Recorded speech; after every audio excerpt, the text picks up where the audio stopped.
안녕하세요. 사연을 부탁해입니다. 오늘의 사연을 소개하겠습니다. 퇴근을 하기 전 자주 가던 카페에서 만나자고 여자친구가 문자를 보내왔어요. 알았다고 간단히 답장을 보내고 퇴근하기 위해 정리를 하고 있었는데요. 이런저런 생각으로 인해 마음이 착잡하기만 했습니다. 몇 달 전 승진자 명단에 제가 없는 걸 확인한 여자친구의 눈빛이 어딘지 모르게 차갑게 변해 있었거든요. 여자친구와 저는 같은 회사에서 근무를 하고 있었습니다. 모든 연인들이 그렇겠지만 처음에는 우리도 세상을 다 가진 것 마냥 행복한 하루하루를 보냈어요. 하지만 시간이 지나고 결혼할 나이가 됨에 따라 둘 사이에 조금씩 균열이 생기고 있었습니다. 여자친구가 초조해하는 게 고스란히 느껴졌거든요. 어느 날은 여자친구가 제게 재촉하듯 물었어요. 민준 씨, 이번에는 진짜 승진할 수 있는 거지? 민준 씨가 승진을 해야 우리 부모님께 소개를 할 거 아니야. 민준 씨 직급이 낮아서 부모님이 좀 탐탁지 않아 하신단 말이야. 나도 승진하고 싶지. 근데 그게 내 뜻대로 되는 게 아니잖아. 그러게 민준 씨도 회사 내에서 정치 그런 것도 좀 하고 그래봐. 그냥 멍해 있으니까 다른 사람들한테 계속 밀리는 거 아니야. 우리 회사가 대기업도 아니고 월급도 얼마 안 되는데 승진이라도 빨리 해야 우리 부모님께 소개를 할 거 아니야. 그니깐 다른 남직원들처럼 윗사람들이랑 술도 마시고 그러면서 아부도 좀 하고 그러란 말이야. 작년에 승진한 기철과장은 일도 잘 못하는데 주구장창 아부하더니만 딱 승진하는 것 봐. 이 회사라는 곳이 일만 잘한다고 해서 승진이 되고 그러는 게 아니라니까. 나도 나름 열심히 노력하고 있는데 난 그런 게 영 적성에 안 맞더라고. 기철과장처럼은 도저히 못하겠어. 승진이 눈앞에 왔다 갔다 하는데 못할 게 뭐가 있어? 기철과장이 어느 정도로 아부를 했는지 혹시 모르고 하는 소리야? 윗사람들이랑 일주일에 5일 내내 새벽까지 술 마시고 주말에는 개인적인 심부름까지 다 했다고 하잖아. 하인도 아니고 아무리 승진이 하고 싶다고 해도 그렇지 어떻게 그렇게까지 해? 문득 기철 과장의 모습이 떠올라서 양미간을 잔뜩 찌푸렸는데요.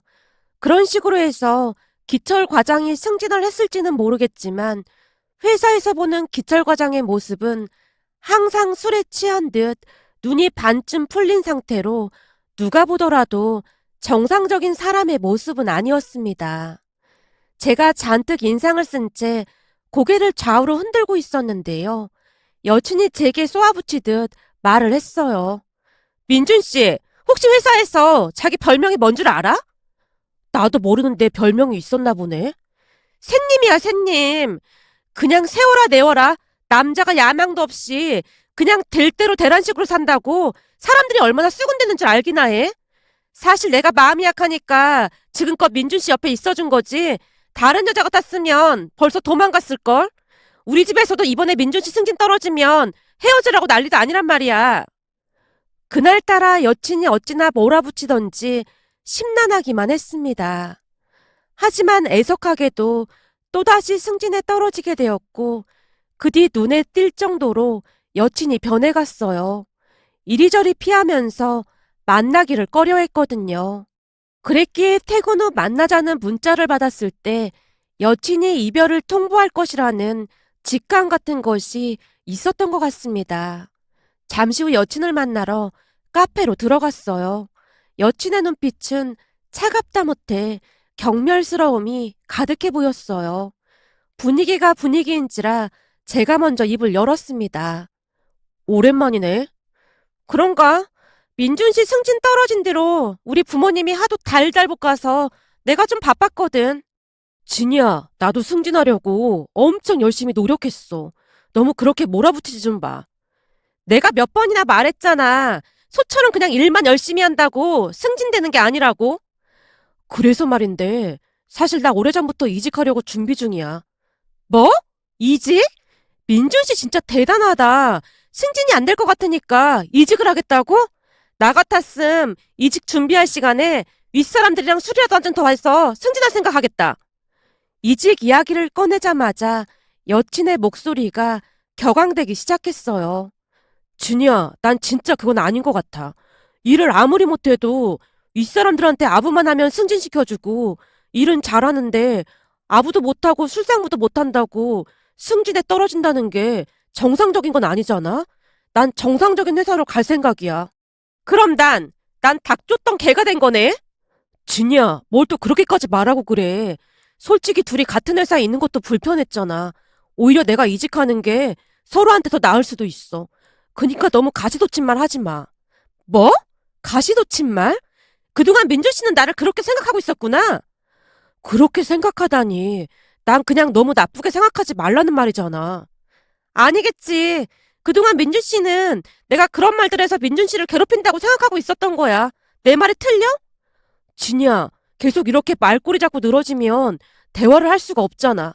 네가 화가 난 건 알겠는데 좀 차분하게 대화하자. 제가 여친을 설득하기 위해 애쓰고 있었지만 이성을 잃은 여친은 그 어느 때보다 공격적으로 변해 있었어요. 여친이 들고 있던 커피잔을 탁 소리가 나도록 탁자 위에 내려놓고는 제게 통보하듯 말을 했습니다. 그래서 말인데 우리 그만 헤어지자. 뭐? 헤어지자고? 그래. 사실 가만히 생각해보면 민준 씨랑 나랑 맞는 게 하나도 없긴 했어. 성격도 그렇고 좋아하는 음식도 그렇고 취향이 안 맞아도 너무 안 맞았잖아. 이왕 이렇게 된 김에 민준 씨한테 한 가지만 물어볼게. 그동안 나를 좋아하긴 했던 거야?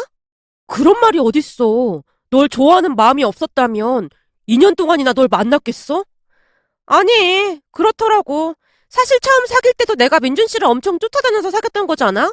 민준 씨는 마음에도 없는데 내가 계속 좋다고 쫓아다니기도 하고 회사 사람들도 사귀라고 하니까 억지로 나랑 사귄 게 아닌가 싶어서 말이야. 아마도 예전 일을 마음에 담아뒀던 모양으로 여친이 제게 단도직입적으로 묻고 있었어요. 사실 그때는 입사한 지도 얼마 되지도 않았었고 그래서 누굴 사귈 마음이 없어서 밀어냈지만 널 좋아하는 마음은 진심이었어. 그래? 그나마 다행이네. 안 그럼 한동안 비참했을 텐데 민준 씨가 거짓말할 사람은 아니니까 그건 진심이라고 믿어줄게. 그럼 내가 미안하게 된 건가? 먼저 사귀자고 한 것도 난데 헤어질 때도 내가 먼저 헤어지자고 하는 꼴이 된 거잖아? 여친이 씁쓸한 미소를 지으며 커피잔을 내려다보고 있었습니다. 그런 여친에게 제가 다시 물었어요. 그럼 진짜로 헤어지잔 말인 거야? 그동안 많이 생각해봤는데 난 민준 씨처럼 이상주의자 같은 남자를 감당할 수가 없겠더라고. 그래서 지극히 현실적인 남자를 만나서 결혼할까 해. 사실 얼마 전 회식 때 기철 과장이 나한테 대시를 했었거든? 민준 씨도 알다시피 예전부터 기철 과장이 나한테 마음이 있었잖아? 거기다 우리 부모님이랑도 상의해봤는데 우리 부모님은 무조건 기철 과장 만나라고 하더라고. 왜 그런 말도 있잖아? 여자는 내가 사랑하는 남자보다 나를 사랑해주는 남자랑 결혼하는 게 더 행복하다는 말 말이야. 뭐? 기철이? 니들 진짜 너무한 거 아니냐? 기철이는 내 동기잖아. 그게 뭔 상관이야? 기철 과장이 자기는 아무 상관도 없다고 하더라고. 민준 씨랑 잘 해결하고 자기한테 오라고 말이야. 이쯤 했으면 무슨 말인지 알아들었겠지. 요 며칠 동안 기철 과장이랑 데이트도 몇 번 해봤는데 의외로 잘 맞는 구석이 많더라고. 그니까 민준 씨만 맘 정리하면 다 해결되는 거야. 평소에도 여친은 말을 거침없이 하곤 했었는데요. 그날은 평소보다 훨씬 더 거침없이 말을 쏟아내고 있었습니다. 그리고는 제가 정신을 차릴 틈도 주지 않고 여친이 자리에서 일어났어요. 그럼 내 말 이해한 걸로 알고 난 이만 가볼게. 사실 우리 기철 과장이 밖에서 기다리고 있어서 빨리 나가봐야 하거든. 그럼 우린 이대로 끝난 거네? 맞아. 민준 씨는 이상주의적 여자 만나서 잘 살아. 회사에서는 그냥 동료로 잘 지냈으면 좋겠어. 그렇다고 살갑게 대하진 말고. 안 그럼 기철 과장이 마음 불편할 테니까. 제가 뭐라고 대답을 하려고 했지만 여친의 마음은 이미 밖에서 기다리고 있는 기철 과장에게 있는 듯 급히 가방을 챙겨서 자리를 떠났어요. 대화를 하는 내내 여친은 과장이란 단어에 힘을 주어 강조를 한 채 유난히도 가벼워 보이는 발걸음으로 떠나갔습니다. 동기였던 기철 과장이 여친에게 관심이 많다는 것을 알고는 있었지만 이런 식으로 복수 아닌 복수를 할 줄은 꿈에도 모르고 있었는데요. 아마도 기철 과장은 호시탐탐 우리가 헤어지기를 기다리고 있지 않았나 싶었어요. 그동안 회사에서도 저를 못마땅해 한 채 무시하는 발언을 서슴지 않고 했었으니까요. 그렇게 하루아침에 여친에게 차인 채 힘겨운 시간을 보내야만 했습니다. 승진도 떨어지고 여친에게도 차이고 제게는 더없이 힘겨운 시간이 아닐 수가 없었으니까요. 그 뒤 전 여친과 기철 과장은 보란듯이 사내 연애를 시작했습니다. 그 바람에 저는 더욱 힘들어질 수밖에 없었고요. 그 힘든 시간을 이겨내기 위해 더욱 열심히 이직 준비를 하면서 운동을 시작했습니다. 우선은 잡념을 잠재우기 위해 아침 일찍 일어나서 1시간씩 조깅을 했어요. 처음에는 피곤하긴 했지만 시간이 가면 갈수록 건강도 좋아졌고 바쁜 일상 속에 복잡하기만 했던 머릿속이 맑아지는 느낌이었어요. 그런데 그 조깅으로 인해 제 인생이 역전이 될 줄 누가 알았겠습니까? 제가 사는 도시는 그렇게 크지도 않고 그렇다고 작지도 않은 그런 도시입니다. 그날도 역시 공원에서 조깅을 하고 아파트 단지에 들어서고 있었는데요. 그 새벽 허름한 옷차림을 한 할머니 한 분이 우리 아파트 단지 앞을 지나가면서 폐지를 줍고 있는 게 보였습니다. 그 할머니를 본 첫날은 아직도 폐지 줍는 할머니가 계시네 라는 생각으로 그냥 지나쳐 왔는데요. 그 뒤부터는 매일 새벽 그 할머니가 제 눈에 들어오기 시작했어요. 그날은 유난히도 날씨가 추웠는데 낡을 대로 낡은 옷을 껴입은 할머니가 쭈글쭈글한 손으로 열심히 폐지를 긁어모으고 있었거든요.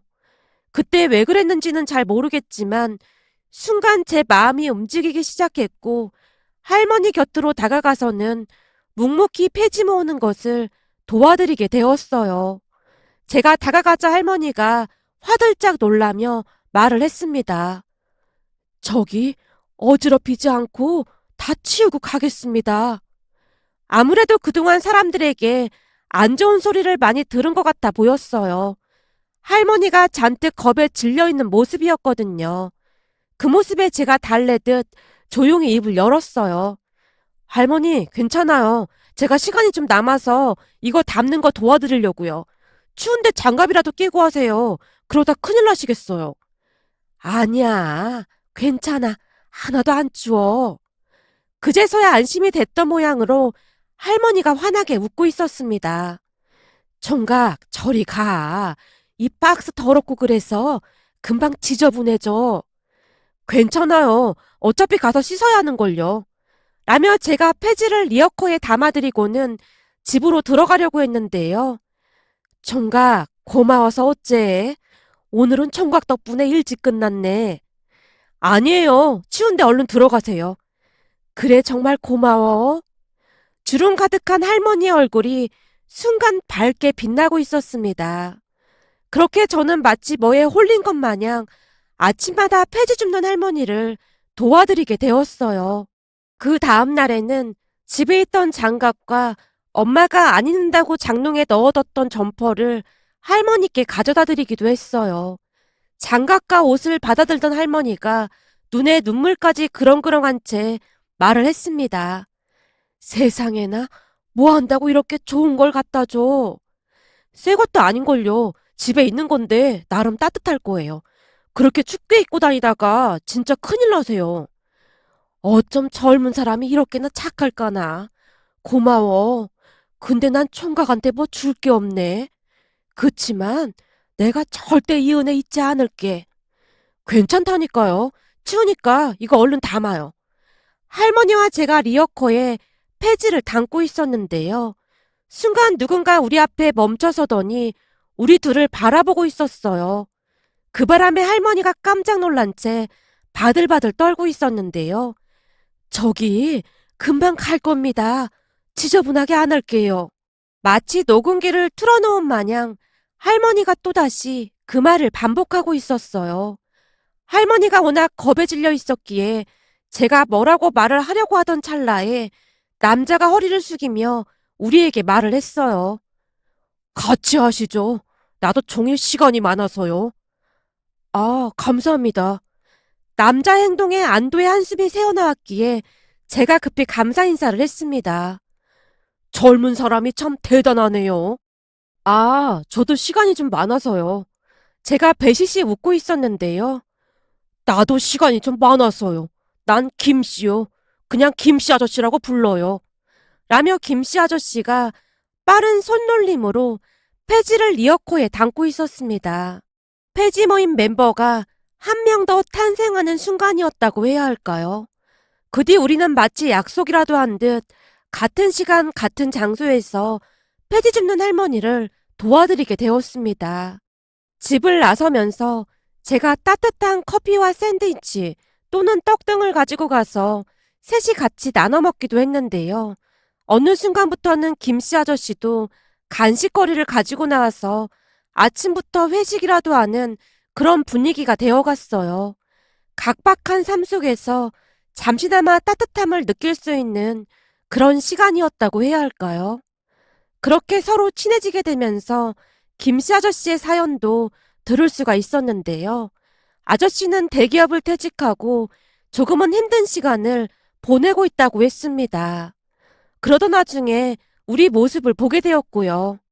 회사를 다닐 때는 하루하루 바쁘게 쫓기면서 살다 보니 잘 몰랐는데 이제는 시간이 많아서 그런 건지 평소에는 잘 눈에 띄지 않던 것들이 눈에 띄더라고.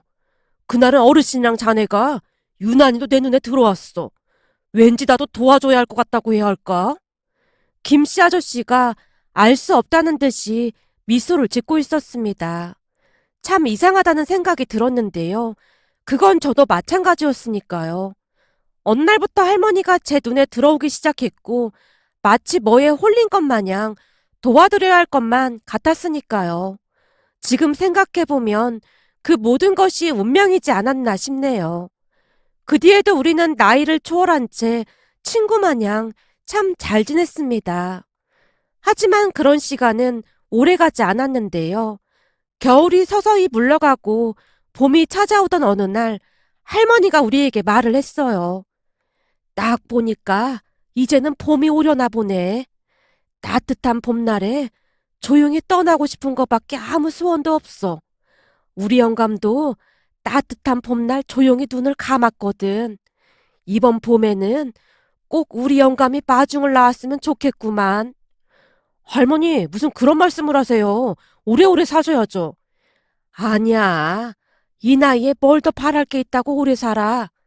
난 하루라도 빨리 우리 영감한테 가고 싶은 생각뿐이야. 요즘 꿈에 우리 영감이 자주 찾아오는 거 보니 곧 나를 데리러 올 모양이야. 그동안 참 고마웠어. 내가 저 세상 가서도 두 사람한테 꼭 은혜 갚을게. 내가 마지막 가는 길에 두 사람한테 고기랑 뜨신 밥 한 그릇은 꼭 대접하고 싶구만. 나중에 와서 꼭 밥이나 한 그릇 먹고 가. 그 어느 때보다 할머니 얼굴이 편안해 보였다고 해야 할까요? 지금 다시 돌이켜보면 아마도 할머니는 당신의 운명을 미리 알고 있었던 게 아닐까 하는 생각마저 들었습니다. 언젠가 김씨 아저씨가 혹여나 무슨 일이 생기면 꼭 연락하라며 할머니께 전화번호를 적어드린 적이 있었는데요. 봄이 찾아오는 소리가 들릴 무렵 할머니의 부고 소식도 같이 전해져 왔습니다. 할머니 수첩에 적혀있던 연락처를 보고 사회복지사분이 할머니가 세상을 떠났음을 김씨 아저씨에게 알려왔으니까요. 그렇게 할머니는 조용히 세상을 떠나셨습니다. 놀란 마음을 진정시킨 채 김씨 아저씨와 함께 장례식장으로 향했는데요. 할머니의 장례식장은 찾기도 힘든 그런 곳에 위치하고 있었습니다. 그런데 할머니 장례식장 입구에 근조 화환이 하나가 서 있는 게 아니겠어요? 그 근조 화환에는 삼가 고인의 명복을 빈다는 문구와 함께 친구 일동이라는 단어가 작성되어 있었어요. 근조 화환을 보다가 제가 김씨 아저씨를 바라봤는데요. 너무 썰렁할 것 같아서 내가 급히 하나 주문했어. 친구가 가는 길에 이 정도는 해야 하지 않겠어? 김씨 아저씨의 말에 제 눈에서 눈물이 뚝뚝 떨어지고 있었습니다. 영정사진을 마주한 채 향을 피우고 절을 한 다음 한켠에 자리를 잡고 앉았는데요. 온기조차도 없는 차디찬 바닥으로 인해 그나마도 썰렁한 장례식장이 더욱 썰렁하기만 했습니다. 잠시 후 마치 우리와의 약속을 꼭 지키기라도 하겠다는 듯이 우리 앞에 김이 모락모락 나는 따뜻한 밥과 고기가 놓여졌는데요. 그 순간 밥 한 끼 하고 가라던 할머니의 얼굴이 겹쳐 보이면서 다시 눈물이 쏟아져 나왔어요. 제가 흐르는 눈물을 닦고 있자 김씨 아저씨가 조용히 입을 열었습니다. 아마도 전생에 우리가 보통 인연은 아니었던 것 같구만. 그렇잖아. 이런 인연이 또 어디 있겠어. 얼른 먹자고. 어르신이 고기 한번 꼭 사주고 싶다고 그렇게 말씀을 하시더니만 결국 우리한테 고기를 먹여주시는구만. 그렇게 김씨 아저씨와 제가 조용히 수저를 들고 있었는데요. 잠시 후 모녀로 보이는 누군가가 장례식장으로 들어서고 있었습니다. 그 둘을 보며 김씨 아저씨가 반갑게 인사를 했고요. 오, 왔어. 김씨 아저씨의 말에 제가 어리둥절한 표정으로 앉아 있었는데요. 우리 아내랑 딸이야. 어르신 마지막 가시는 길에 외롭지 말라고 내가 불렀어. 아, 네. 라며 제가 자리에서 일어나서 두 사람에게 인사를 건넸습니다. 그 뒤 조금은 어색한 분위기 속에서 다시 식사를 하고 있을 무렵 또다시 누군가가 장례식장으로 들어서고 있었어요. 이번에는 제가 쑥스러운 표정으로 입을 열었습니다. 사실 저도 부모님이랑 동생한테 연락을 했거든요. 장례식장이 너무 조용하면 좀 그렇다고 해서요. 그래? 아주 잘했구만. 이번에는 김씨 아저씨와 가족들이 자리에서 일어나서 우리 가족들에게 인사를 건넸습니다. 그렇게 두 가족이 마주 앉아서 도란도란 이야기를 하며 잠시나마 할머니를 추억했는데요. 김씨 아저씨 아내분이 제게 반갑게 말을 걸었어요. 그동안 우리 남편이 어찌나 자랑을 하던지 얼굴 한번 보고 싶었는데 이렇게 만나보게 돼서 반가워요. 우리 남편이 말한 것처럼 아주 선하게 생겼네. 사실 우리 남편이 퇴직을 하고 좀 힘들어 했었는데 어르신이랑 민준 씨 덕분에 다시 생기를 찾았답니다. 어찌나 민준 씨 얘기를 하던지 이제는 민준 씨가 마치 가족 같다니까요. 김씨 아저씨 아내분 말에 쑥스러운 마음이 들어 제가 고개를 숙였는데요. 김씨 아저씨만큼이나 가족들도 참 좋은 사람들이었습니다. 그렇게 우리는 할머니를 잘 보내드렸어요. 그게 인연이 되어서 그 뒤 가족들이 다 같이 만나는 날이 많아졌는데요. 아무래도 두 가족의 가치관이 많이 닮아 있다 보니 모든 것이 너무나도 잘 통했거든요. 그런데 자주 만남을 이어가다 보니 몇 달 뒤 김씨 아저씨 딸과 제가 연인 사이가 되었답니다. 인연은 인연이었던 모양으로 모든 것이 정말 잘 맞았거든요. 그 뒤 한 1년가량을 사귀다가 결혼을 하게 되었는데요. 가족들이 두 팔 벌려 환영한 건 말할 것도 없었고요. 특히나 김씨 아저씨, 아니죠. 장인어르신이 특히나 좋아하셨는데요. 어느 날은 기쁨 가득한 표정으로 제게 말하기도 했어요. 가만히 생각해보니 그때 그 어르신이 우리를 연결해 준 게 아닌가 싶어. 생각해봐. 그때 그 어르신이 무슨 일 있어도 우리한테 은혜를 갚는다고 했잖아. 아무리 생각해봐도 그게 확실한 것 같아. 사실 내가 우리 딸 때문에 고민이 많았거든. 그 사업인가 뭔가 한다고 허구한 날 일에 빠져서 결혼할 생각을 안 하고 있었거든. 근데 자네를 만나자마자 다른 사람처럼 변하더라 그 말이야. 그러니 이게 인연이 아니고 뭐겠어. 난 우리 딸이 평생 결혼도 안 하고 독신으로 혼자 살 줄 알았거든. 장인어르신이 잔뜩 상기된 표정으로 좋아서 어쩔 줄을 몰라 하고 계셨어요. 사실 아내가 저보다 2살 많은 연상이었기에 그동안 장인 장모님 근심이 이만저만이 아니었다고 했으니까요. 아내는 마음이 따뜻하고 현명한 사람으로 우리 가족들에게도 참 잘하는데요. 우리 부모님뿐만 아니라 제 동생도 우리 아내의 팬이라고 할 정도로 좋아하고 있습니다. 거기다 결혼을 하고 난 뒤 모든 일이 술술 풀렸는데요. 아내와 상의 끝에 다니던 회사를 그만두고 아내의 사업장에서 같이 일을 하기 시작했습니다. 아내가 출산을 하고 몸조리를 하는 동안 제가 회사를 운영하면서 안팎으로 서로 도우면서 열심히 살았어요. 해외에서 물건을 수입해서 국내 온라인으로 판매하는 일인데 전 직장에서 수입 물품 관련 업무를 해봤었기에 아내도 제 일처리 능력에 많이 놀라는 눈치였어요. 둘이 힘을 합해 열심히 했던 덕분인지 아내 혼자 운영할 때는 직원이 5명이던 회사가 현재는 직원이 30명이 넘는 회사로 성장을 했습니다. 지금은 아내가 둘째를 임신 중인데요. 아무래도 외동딸로 자라다 보니 외로웠다며 더 낳고 싶다고 했으니까요. 한마디로 하루하루 구름 위를 걷고 있는 기분이었다고 해야 할까요? 그렇게 행복한 시간을 보내고 있던 어느 날 백화점에 갔다가 우연히 전 회사 직원과 마주하게 되었는데요. 그 직원이 제게 충격적인 사실을 말해줬어요. 민준 씨 결혼 잘했다고 듣긴 들었는데 얼굴이 아주 훤해졌네. 이래서 여자든 남자든 결혼을 잘해야 한다니까. 결혼할 때 연락이라도 하지 그랬어. 우리 회사 직원들 아무한테도 연락 안 했다며? 그냥 좀 그렇더라고. 하긴 그때 진희 씨랑 기철 씨가 좀 심하긴 했지. 사실 말은 안 했지만 다들 그 두 사람 욕하고 난리도 아니었어. 내가 주책이네. 민준 씨한테 이런 얘기나 하고. 아니야. 다 지나간 일인데 뭐. 그때 생각이 나서 제가 어색한 미소를 짓고 있었는데요. 직원이 제 눈치를 살피는 듯 하더니만 충격적인 사실을 전해줬어요. 민준 씨, 그 둘 소식은 전혀 모르는 거지. 어? 들을 이유가 없잖아. 전 회사 직원들 누구하고도 연락 안 하고 있는걸? 그럴 줄 알았어. 말도 마. 그 둘이 결혼을 하긴 했는데 지금 난리도 아니야. 왜 전에도 박기철 과장이 술을 그렇게나 먹고 다녔었잖아? 오죽했으면 술상무 박과장이라고 그랬겠어. 그것 때문에 진희 씨랑 허구한 날 싸우고 난리도 아니었거든? 그러다 얼마 전 이혼했어. 뭐? 이혼? 결혼한 지 얼마나 됐다고 이혼을 해? 그게 그 박과장이 말이야. 집버릇 걔 못 준다고 전에도 이 사람들한테 엄청 아부하고 그랬었잖아. 라며 직원이 별로 듣고 싶지 않은 이야기를 자세히도 말해줬는데요. 둘이 결혼하고 얼마 뒤 회사의 사장 여조카가 경력직으로 들어왔던 모양이었어요.